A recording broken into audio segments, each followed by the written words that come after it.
नमस्कार आजिर एही विश्लेषणकु स्वागत। आज आमे एमिति एक यात्रारे बाहरिबा जोंथिरे प्रसिद्ध पदार्थ विज्ञानी डॉक्टर मिचिओ काकुंक चिंताधाराकु आधार करी आमर अस्तित्वर सबुठारु गभीर रहस्यगुड़िकु बुझिबाकु चेष्टा करिबा। पदार्थ विज्ञान केमिति आमर दैनन्दिन जीवनठारु आरंभ करी ब्रह्मांडर उत्पत्ति पर्यंत सबुकिछि सह जोड़ी होई रहिछि। आसंतु से विषय टिके खोलाखोली कथा आएबा। अच्छा प्रथमे टिके एही कथा उपरे ध्यान दियंतु। आमे एबे जेउ आधुनिक ज्ञानकौशलर जुगरे बंचुना आमे प्रकृतरे गोटे छुरीर धार उपरे ठिया होइचु। हाँ सतरे एहाकु गोटे पटे ढळाइले आम सामनारे केवल युद्ध आउ विनाश ही रहिबो, किंतु जदि आमे एहाकु ठीक दिगरे अर्थात अन्य पटे ढळाइबा तेबे समस्तंक पई प्रचुर खाद्य आउ विलास व्यसनर सुविधा मिली पारिबो। आमे पदार्थ विज्ञान को केते भल भाबरे बुझिचु ताहा ही स्थिर करिबो जे आमे आत्मविनाश आड़कु जिबा ना समस्तंक पई एक सुंदर भविष्यत गढ़िबा। तेणु एही निष्पत्ति आम पई अत्यंत गुरुत्वपूर्ण। आमर एही अस्तित्वर रहस्यको बुझिबा पई आमे मुख्यतः 5टी विषय उपरे आलोचना करिबा। प्रथमे सबुकिछिर सिद्धांत, द्वितीयरे उत्पत्ति एवं मल्टीवर्स, तृतीयरे परग्रहीमानंकर संधान, चतुर्थरे क्वांटम कंप्यूटर एवं एआई एवं शेषरे मानविक अर्थ सृष्टि। आसंतु आरंभ करिबा। आमर प्रथम विषय हेउछि सबुकिछिर सिद्धांत बा थियोरी ऑफ एवरीथिंग।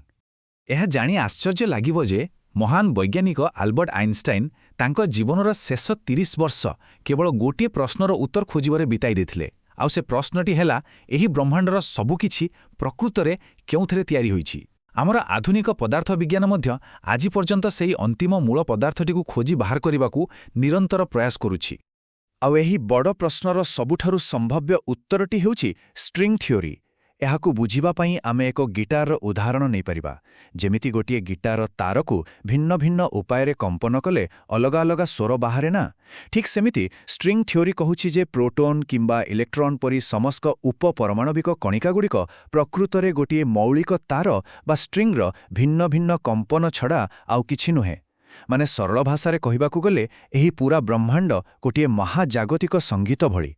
एबे देखंतु एही कंपनगुड़िक मुख्यतः 4टी मौलिक बल द्वारा परिचालित हुए। सेगुड़िक हेला माध्याकर्षण बल जहाँ आमको पृथ्वी सह जोड़ी रखिछि, विद्युत चुंबकीय बल जहाँ आलोक सृष्टि करे एवं 2टी न्यूक्लियर बल, गोटिए शक्तिशाली और आउटे दुर्बल। वर्तमान पदार्थ विज्ञानी मानकर गोटिए ही बड़ स्वप्न एही सबु बल को एकाठी मिसाई मात्र 1 इंच लंबर गोटिए छोट समीकरण प्रस्तुत करिबा, जहाँ बलरे समग्र ब्रह्मांडर मनकु पढ़ी हेबो।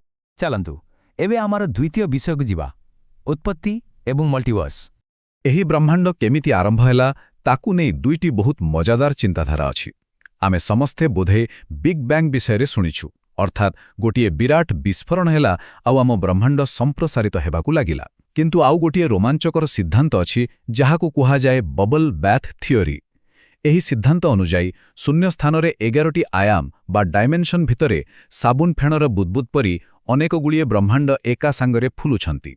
एहाकु ही मल्टीभर्स कुहा जाए, अर्थात आम ब्रह्मांड हुए तो सेही अगणित बुदबुद मध्यरु केवल गोटिए। आउ एही असीम मल्टीवर्स भितरे गोटिए बहुत बड़ रहस्य लुचि रहिछि, जहा हेउछि डार्क मैटर बा अदृश्य पदार्थ। आश्चर्यर कथा हेउछि आम आखिकु एहा आदौ देखा जाए नाही, अथच एहा पूरा आकाशगंगाकु घेरी रहिछि। स्ट्रिंग थियोरी अनुजाई एहा हुए तो सेही स्ट्रिंग कंपनर एक उच्चतर ऑक्टेव बा उच्चस्तरर कंपन होइथाय पारे। जेहेतु एहा आलोक सहित प्रतिक्रिया करे नाही, तेणु एहा आम पई संपूर्ण अदृश्य रहिथाए। एबे आसंतु आमर तृतीय विषय उपरे नजर पकाइबा, परग्रहीमानंकर संधान। कौन सतरे आमे एही ब्रह्मांडरे एका? टिके एही संख्या उपरे नजर पकांतु। 100 बिलियन अर्थात 100 कोटी। आम निज आकाशगंगा बा मिल्की वे रे ही एते गुड़िए तारा अछंती।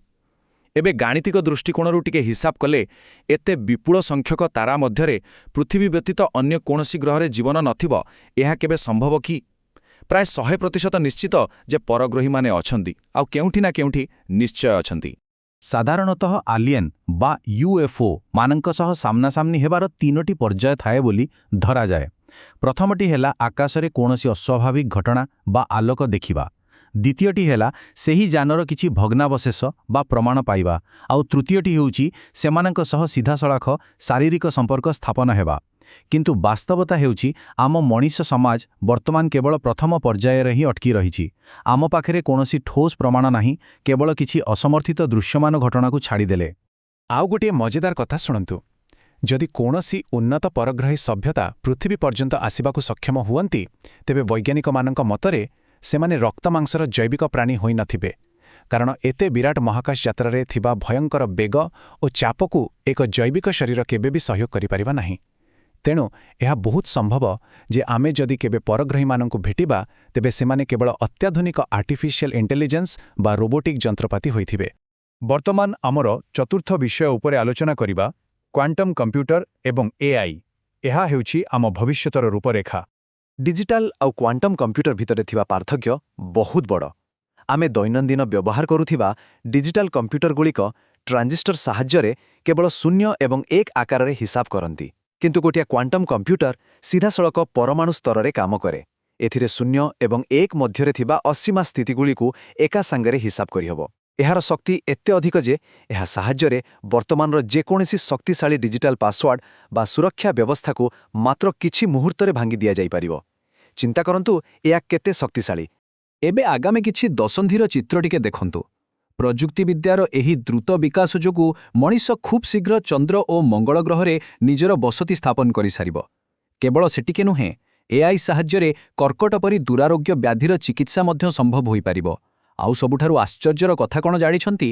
ଆମ ଶରୀରରେ ଥିବା ଟେଲୋମେରେଜ୍ ନାମକ ଏକ ଜୈବିକ ଘଣ୍ଟାକୁ ଅଟକାଇ ବାର୍ଦ୍ଧକ୍ୟକୁ ମଧ୍ୟ ରୋକାଯାଇପାରିବ, ଯାହାର ଅର୍ଥ ହେଲା ମଣିଷ ହୁଏତ ଦିନେ ଅମରତ୍ୱ ବି ହାସଲ କରିନେବ। କେଡ଼େ ଅଦ୍ଭୁତ ନା?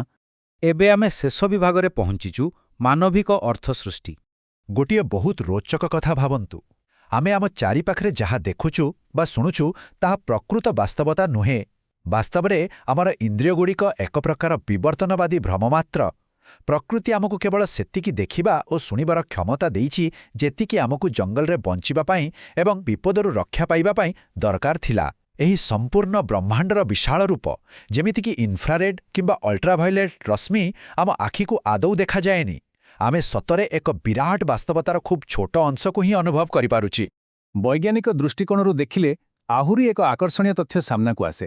ପ୍ରାରମ୍ଭିକ ମାନବ ସମାଜରେ ଭଗବାନ ଏବଂ ଧର୍ମର ଧାରଣା ଏକ ଅତ୍ୟନ୍ତ ଜରୁରୀ ବିବର୍ତ୍ତନବାଦୀ କାମ କରିଥିଲା। ଯେତେବେଳେ ଆମର ପୂର୍ବଜମାନେ ଟିକେ ଅଧିକ ବୁଦ୍ଧିମାନ ହେବାକୁ ଲାଗିଲେ, ସେତେବେଳେ ସେମାନଙ୍କ ଭିତରେ ଯୁକ୍ତିତର୍କ ଆଉ କଳିଝଗଡ଼ା ବି ବଢ଼ିଲା। ସେହି ସମୟରେ ଧର୍ମ ଏକ ଅଠା ପରି କାମ କରିଥିଲା, ଯାହା ବିଭିନ୍ନ ମତ ରଖୁଥିବା ଲୋକଙ୍କୁ ଏକାଠି ବାନ୍ଧି ରଖି ସମାଜକୁ ଭାଙ୍ଗିବାରୁ ରକ୍ଷା କରିଥିଲା। ଏହିସବୁକୁ ଦେଖିଲେ ମନରେ ପ୍ରଶ୍ନ ଉଠେ, ଏହି ବିଶାଳ ବ୍ରହ୍ମାଣ୍ଡରେ ଆମର ପ୍ରକୃତ ଅର୍ଥ କ'ଣ? ସତ କହିବାକୁ ଗଲେ, ଏକ ଅସୀମ ଏବଂ କ୍ୱାଣ୍ଟମ୍ ସମ୍ଭାବନା ଉପରେ ପର୍ଯ୍ୟବସିତ ବ୍ରହ୍ମାଣ୍ଡରେ ଜୀବନର ହୁଏତ କୌଣସି ଗୋଟିଏ ବନ୍ଧାବନ୍ଧି ସାର୍ବଜନୀନ ଅର୍ଥ ନାହିଁ। ବ୍ରହ୍ମାଣ୍ଡ ଆମକୁ କୌଣସି ନିର୍ଦ୍ଦିଷ୍ଟ ଉଦ୍ଦେଶ୍ୟ ଦେଇନାହିଁ, ବରଂ ଆମର ଏହି ଚେତନା ଓ ବୁଦ୍ଧିମତ୍ତାର ପ୍ରକୃତ ମୂଲ୍ୟ ହେଉଛି ଯେ ଆମେ ଆମ ନିଜ ପାଇଁ ନିଜର ଅର୍ଥ ଓ ନିଜର ଲକ୍ଷ୍ୟ ନିଜେ ସୃଷ୍ଟି କରୁଛୁ। ନିଜ ଜୀବନର କାହାଣୀ ଆମେ ନିଜେ ଲେଖୁଛୁ। ତେବେ ଶେଷରେ ଏକ ବହୁତ ବଡ଼ ପ୍ରଶ୍ନ ଆମ ସମସ୍ତଙ୍କ ସାମ୍ନାରେ ରହୁଛି। ଏହି ଅସୀମ ବ୍ରହ୍ମାଣ୍ଡ ମଧ୍ୟକୁ ଆଗକୁ ବଢ଼ୁଥିବା ବେଳେ ମାନବ ଜାତି ନିଜ ପାଇଁ କେଉଁ ଅର୍ଥ ସୃଷ୍ଟି କରିବାକୁ ବାଛିବ? ଆମର ଜ୍ଞାନ ଆଉ ନୈତିକତା ଆମକୁ ଏକାଠି କରିବ, ନା ସେହି ଛୁରୀର ଧାରରେ ଖସିପଡ଼ି ଆମେ ଆତ୍ମବିନାଶ ଆଡ଼କୁ ଚାଲିଯିବା? ଏହି ବିଷୟରେ ନିଶ୍ଚୟ ଚିନ୍ତା କରିବେ। ଆଜିର ଏହି ଯାତ୍ରାରେ ସାମିଲ ହୋଇଥିବାରୁ ଧନ୍ୟବାଦ। ପୁଣି ଦେଖାହେବ ଏମିତି ଏକ ନୂଆ ବିଷୟ ସହିତ।